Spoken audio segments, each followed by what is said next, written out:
The animated series. This is episode 19.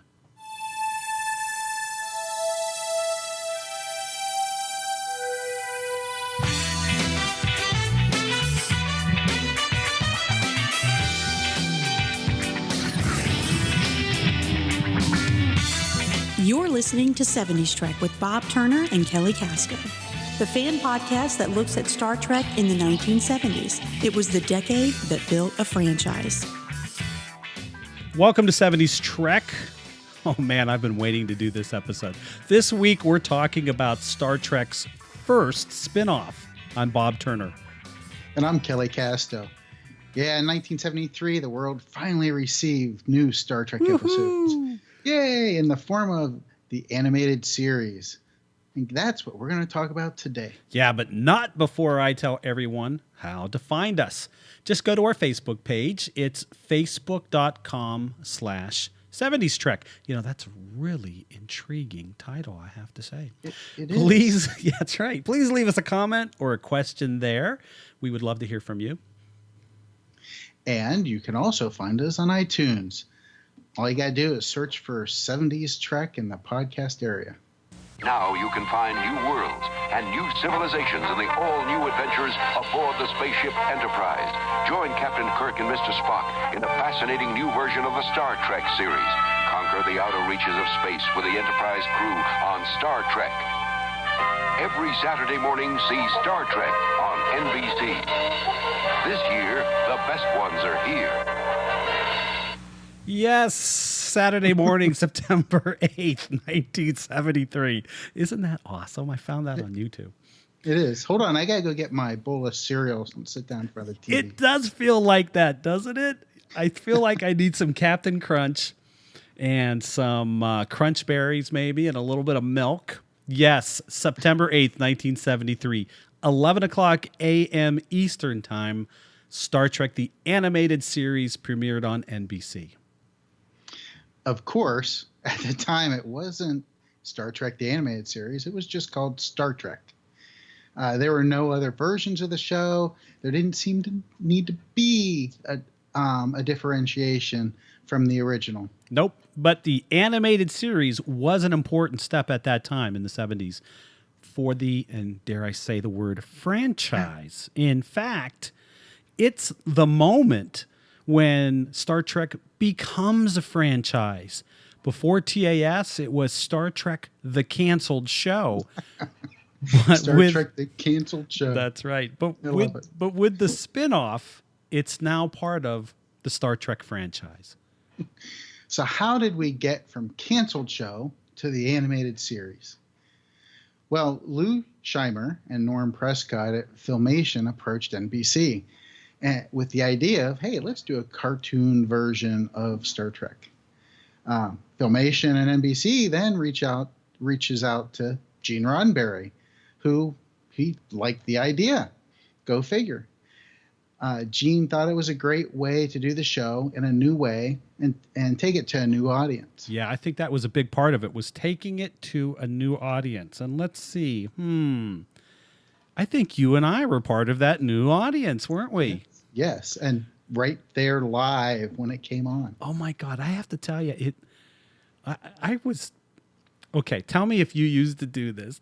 When you were a kid in late August, early September, do you remember getting the fall preview issue of the TV Guide?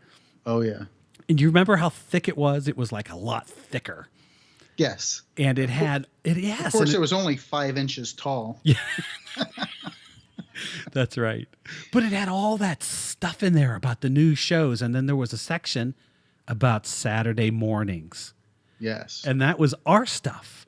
You know, that was kids programming on Saturday mornings. Before Disney Channel, before Nickelodeon, before Nick Jr., before all the other kid networks that play kid programming 24/7. All we had was Saturday mornings. That's it. So I remember vividly looking through that fall preview TV guide and for the first time seeing that spread that said Star Trek 11 o'clock and it was a cartoon and I was like, what is this? The gods have answered my prayers. Yeah. Of course, that was a month or so before it actually aired. Right. And so, you can't wait. I couldn't wait. I was going out of my mind. Yeah, I set my DVR. Oh, wait. Wait, no DVR. That's right. No, I set my VH. No? No VCR. No? Shoot. Shh. All right. So we had to be there to watch it. Exactly. So I remember because it was the fall and I played football on a Pee Wee football team. Well, our games were at like 9:30, 10 o'clock. And I was scared to death that I wouldn't see Star Trek on Saturday mornings. We wouldn't get home in time. Now, our games only lasted like 40, 45 minutes. But I can remember being at the game that first Saturday, and I wasn't thinking about the game at all. All I was thinking about was getting home so I could watch Star Trek. Could you say loser? Hey, at least you were trying to be, non-geeky with football. Oh, I loved the football. I loved playing in it. But that particular fall, all I could think about was getting home on Saturdays to watch Trek. And then, of course, it was 11 o'clock. I remember sitting there, and my brothers and sisters were like, let's watch whatever else. I'm like, no, we're watching this. Yep. And then I don't know why, but as we talk, I just remember that the Pink Panther came on after Star Trek. Do you remember the Pink Panther cartoon? Oh, yes. All right. Well, let's talk some more about how this show came into production. Roddenberry reached out to DC Fontana, and he got her involved. And again, that's a name that we know from the original series. DC was Roddenberry's secretary and wrote several scripts. She liked the concept because she felt that you could do more in animation than you could in live production. You actually absolutely can. And she ends up becoming sort of the showrunner and associate producer. April 1973, Fontana and Roddenberry begin to reach out to writers who had written on TOS and begin asking them to submit story ideas. What ends up happening is really a strange coincidence of cosmic occurrences. But then again, we're talking about Star Trek that has all of these weird stories attached to it. Well, here comes another one. In 1973, there was a strike of the Screenwriters Guild. All of these writers were out of work. Now, they weren't allowed to write for TV. They weren't allowed to write for film, but they were allowed to write for animation, as long as they just wrote one episode. Isn't that weird? Isn't that amazing? So here's this brand new show, Star Trek, going on Saturday mornings, 11 a.m., premiered September 8th, 1973. Here's this brand new show, and these writers are available to work. So, I mean, they were able to get Sam Peebles. Sam Peebles, by the way, who wrote Where No Man Has Gone Before. David Gerald, who wrote The Trouble with Tribbles. Steve Candell. Steve Candell goes on later to write all kinds of stuff. So they were able to get some young names, but also some big names to contribute story ideas or scripts for this show. It's amazing. DC Fontana, she said they didn't view this as doing a cartoon. They did it. They did Star Trek. They were just doing Star Trek, but just in a 22-minute format. That's a great way to look at it, isn't it? Yeah, it is. She also noted that the production could do more because, you can just draw these strange worlds or these weird-looking aliens without creating sets and spending thousands and hundreds of thousands of dollars or constructing a alien, with makeup or whatever, with a live action actor. Yeah, you could do anything you wanted. Yeah. Like you said, you're drawing it. You're not building it. It took each episode approximately 4 months to create. I think the original series was on like a 10-day turnaround. 10 days after they had the script in hand to shoot it, to edit it, and to have it ready. Now we're talking 4 months. It was roughly 3 weeks to write a script, and 3 months to do the animation. And of course, if you remember the animated series, a lot of the shots of the Enterprise were all stock. They did it once. They used them every episode. There were a lot of shots of the crew that you saw over and over and over again. So really what they were creating were the new worlds or the aliens or the alien spaceships. You know, they weren't really doing much new with the crew and the Enterprise. All the work was done in the United States, in California. And, of course, we know that TAS ended after 22 episodes and 2 seasons. The second season was only 6 episodes long. And the reason for cancellation was ratings. Ratings. Sounds like a familiar story. NBC wasn't happy with the audience that the show was getting. And I read, too, somewhere, Bob, that the NBC wanted this to be more geared towards just purely kids by having like a cadet assigned to each of the main characters. Oh, see, isn't that interesting? And Roddenberry's like, no, this is a family show for everybody in the family, not just the kids. It's amazing to me. On the surface, you watch this show and you go, oh, God, look at that animation. And it's not so good. And it's so stilted. And it's, forget it. I'm not watching it. Watch it again. And it's amazing to me how faithful the animated series really is to the original series. First of all, look at the actors.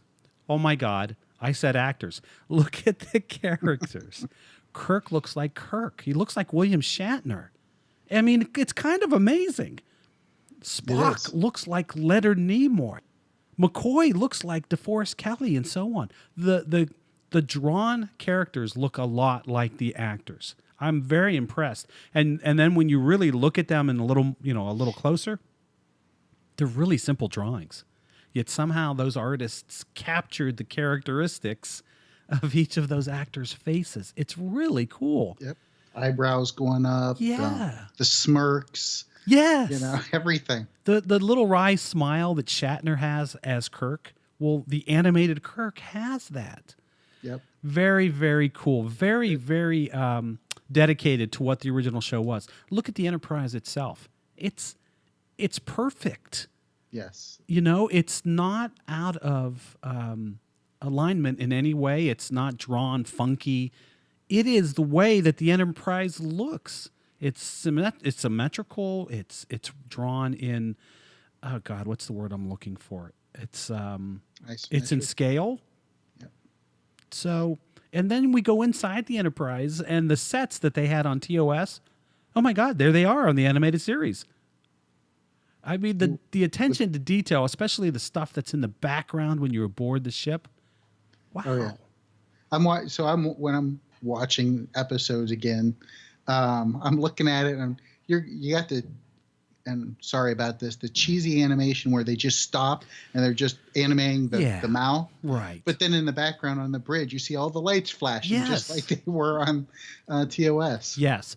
You can find faults with the animation. The movements, they're not great. You know, there are moments when, that's right, all you see is a still head with a talking mouth. You know, there are moments when this animation stands out and you go, wow, this isn't that good.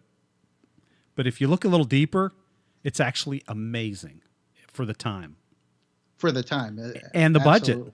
Yes. And the budget. Yeah. So, I mean, I'm very impressed with the fact that they were able to turn out this show and it looks as close to the original Trek as it does. You know, you and I, preparing for this show, we looked at 4 episodes each, and next week we're going to look at 4 more. Why don't we walk through the episodes that we looked at? And if you don't mind, I'll start because I started with the first episode. Sure. And that is Beyond the Farthest Star. And it's written by Sam Peoples, who we mentioned a moment ago. He also wrote Where No Man Has Gone Before, the second pilot. The Enterprise is in orbit around a dead star. I don't know if that's possible, but we did it. The Enterprise comes across a huge starship that looks like a vine, and it's inhabited by this energy parasitic life form. And it somehow gets aboard the Enterprise, and it takes over the ship. Kirk is able to get control of the ship or some function of the ship and aim it toward this dying star. And eventually the energy life form, we find out, is a big chicken because it leaves the Enterprise because it's afraid it's going to die. And it ends up attached to the dying star. And the last shot, if you remember, one of the last shots in that is this Enterprise, this life form going, "Please don't leave me." It was pathetic. It was kind of pathetic. Yeah. What was cool about this episode, though, first of all, is it's the first one, so that's always cool. But the crew is using life support belts. They go aboard this alien starship, and it's all kind of blown out, so there's no atmosphere. But rather than wear the spacesuits that you saw in the original series and have to draw those, instead what they did was, hey, we've got these life support belts, creates a glow around them, and they're good to go. I thought that was kind of a cool idea, as cool as Roddenberry coming up with the transporter for the original series. Right. And in this episode, we talked about, last week we talked about Jimmy Doohan and his amazing voice work on the animated series. Well, here he not only does Scotty, he does Kyle. Remember Kyle? Lieutenant Kyle from the original series? We really haven't talked about Kyle much. Well, he is alive and well, and Scotty, James Doohan, plays him. He also plays the captain of the blown-out starship in a recording, and he plays the pathetic energy life form that gets trapped on that dead star. That is Beyond the Farthest Star. All right. Well, I'm going to start off with my selection of Mud's Passion.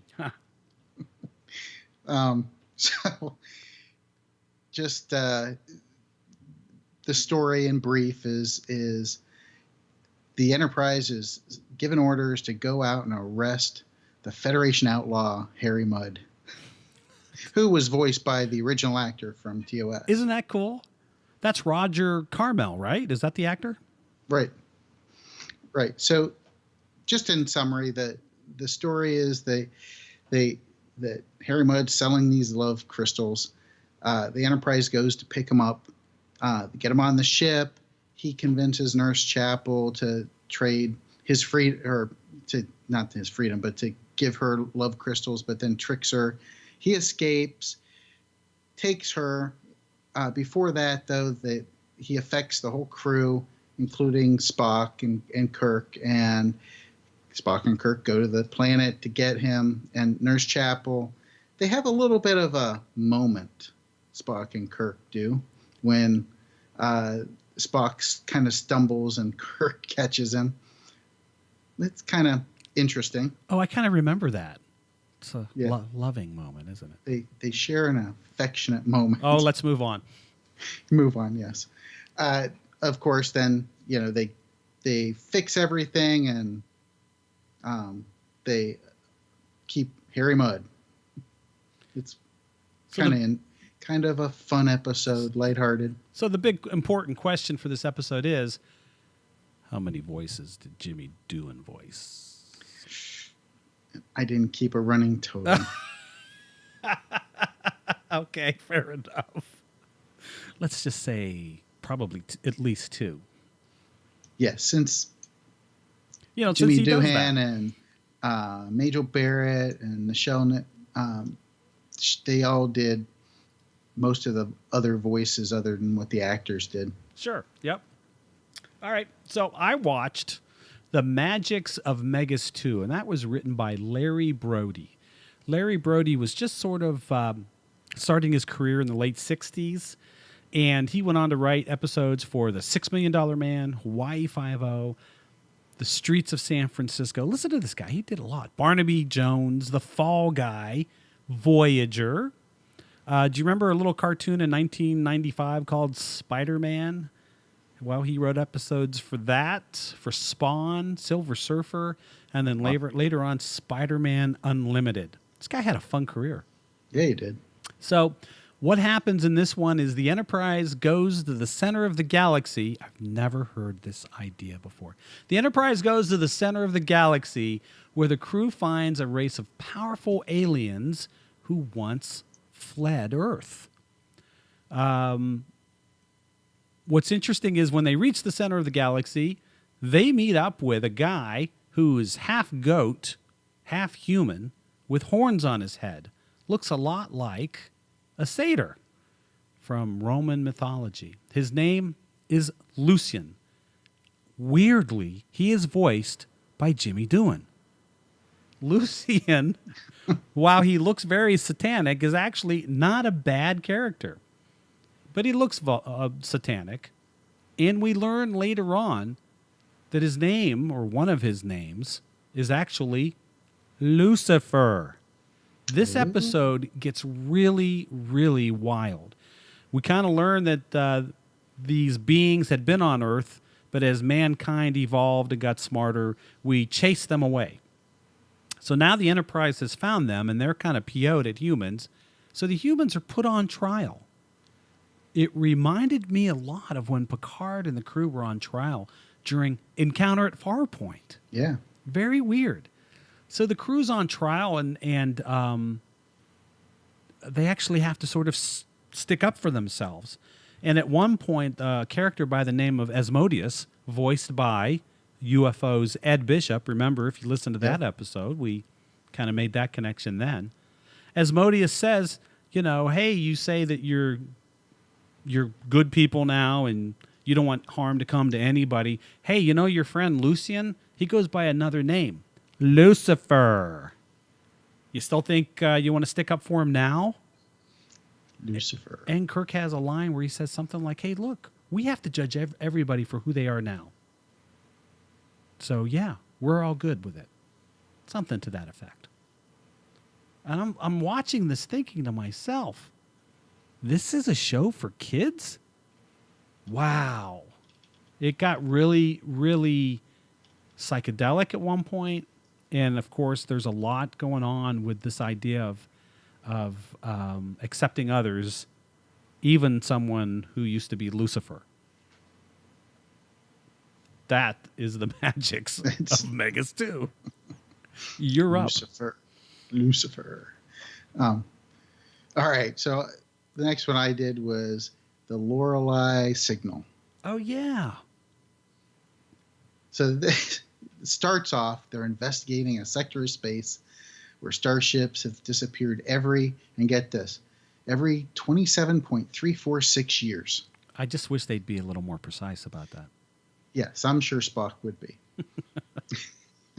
So the countdown ends, and they're like, okay, so what? Then they hear kind of this music that's luring them somewhere else. And they get lured away to a planet in the Tauran system, which is like 20 light years away. Seems like this music, though, only affects men, kind of like sirens, Mm-hmm. So Kirk, Spock, McCoy, and Carver, they beam down to the planet, and the inhabitants are all women. They're all beautiful women. And they have this celebration for their arrival. Of course, they get drugged. They wake up. Now they're growing older. They have headbands. Long story short, the women are pulling their life essence out of them. They're sucking them dry. They're like vampires. Exactly. Kind of like space vampires.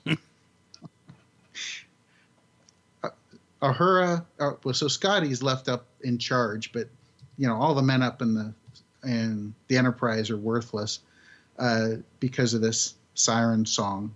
And Uhura kind of figures this out and basically takes command of the Enterprise. Now, tell me if I'm wrong, but this is the first time that a female officer has ever had command. Is that right? Technically, at this point, yes. That's what I'm saying. It's the first time that we've ever seen it. Now, in the cage, obviously, number one, which was Majel Barrett, she assumed command, but we didn't have the cage back then. Wow, we didn't see that yet, did we? Right. So it doesn't count. It doesn't count. Uhura beams down. They figure this all out and get their men. But in the process, they work with the girls. They realize, hey, this is not the right thing to do, and it pretty much the women start their aging process again. Oh, that's about it. That was nice of them. Yes. I looked at the episode Time Trap. That's written by Joyce Perry. Joyce Perry also wrote Room 222. Remember that show, Room 222? Yes, Room 222. There is a Star Trek tie with Room 222. Really? There is. The lead actor, and I know I shouldn't have brought this up because I didn't prepare for it, was on board the Starship Enterprise during Where No Man Has Gone Before. Who was it? Lloyd Haynes. Lloyd Haynes. Lloyd Haynes. Lloyd Yes. Haynes. Lloyd Haynes was, I think he was he communication officer? Anyway, Yes. whatever. Yes. I Yes, think so. Lloyd Haynes. That's right. Oh, you know what? Sometimes the mind works well. So here's what's going on. So anyway, Joyce Perry writes The Time Trap, Room 222. She'd also written for, remember Land of the Lost? A live-action Saturday morning show, Land of the Lost. She wrote for that. The Life and Times of Grizzly Adams, 8 is Enough, The Waltons, and Fantasy Island. The plane. All stellar 70s programs. So the Enterprise and a Klingon ship have fallen into a pocket universe, a side universe. And once they arrive, there are ships from all over the galaxy that are in this pocket universe. And the civilizations that have ships there, they've sort of formed this council, and they've all sworn to get along. So no fighting, no violence, no weapons are allowed. Hello, hi, how are you? Hi. It's 6 o'clock. And they've all accepted the fact that they can't leave, so they've created a home for themselves. Well, of course, Kirk can't accept that. And Spock kind of comes up with this idea that, hey, if we combine the Klingon ship and the Enterprise, we may have enough power to escape this place and we can get out of there. And they kind of pose that idea to the Klingons, and the Klingons go for it. But of course, it requires that Enterprise officers work aboard the Klingon ship and vice versa. So while there are Klingon officers aboard the Enterprise, they plant a small bomb, which will go off as soon as the Enterprise clears the event horizon and they're out of the pocket universe. Nasty, nasty Klingons. Nasty. They are nasty. They are. Of course, hey, that's discovered. The bomb is gone. They get it off the Enterprise, and the Klingons, we just laugh at them as they fly away by themselves. Lots of characters, though, because of all the different civilizations that are represented. Lots of characters in this episode. When you're in the council chamber, I did think it was cool because you saw a couple of Vulcans, you saw Andorians, you saw Tellarites, you saw a Gorn. So, again, being very faithful to the original series, all of these alien species were there. Jimmy Doohan voices lots and lots of characters. In fact, in this episode, he voices 1, 2, 3, 4, 5, 6, 7. Wow. Yes. Nichelle Nichols voices 4. And George Takei voices 2. So, again, Jimmy Doohan gets the award for doing lots and lots of voice work. That is Time Trap. Okay. My next one is Infinite Vulcan. Now, the animated series was missing one person from the original cast. Chekhov, Walter Koenig. That's right. But he got his due in this one. He wrote this episode.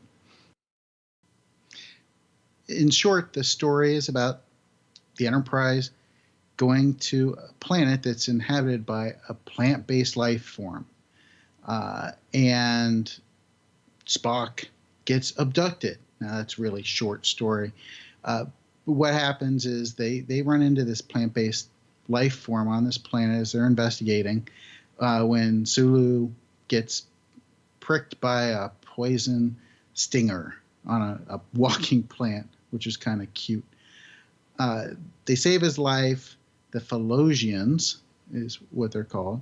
Then tell the story that they were nearly wiped out. They were visited by a human, much like Kirk and the team, and they were almost wiped out by a plague that he brought.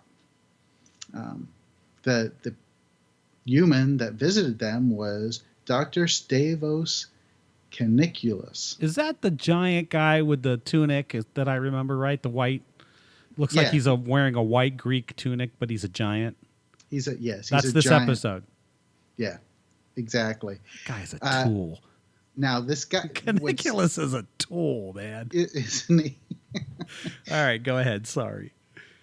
Well, so Caniculus, they reference the eugenic wars. Oh yeah, the eugenics wars. Yeah. Yeah. So that kind of a cool tie-in there, and he thinks this giant is on a mission. He wants peace throughout the universe, and he's going to do anything to do it, to get it. So he abducts Spock and makes a large Spock. Another giant. He makes a giant clone, doesn't he? A giant clone of Spock, yes.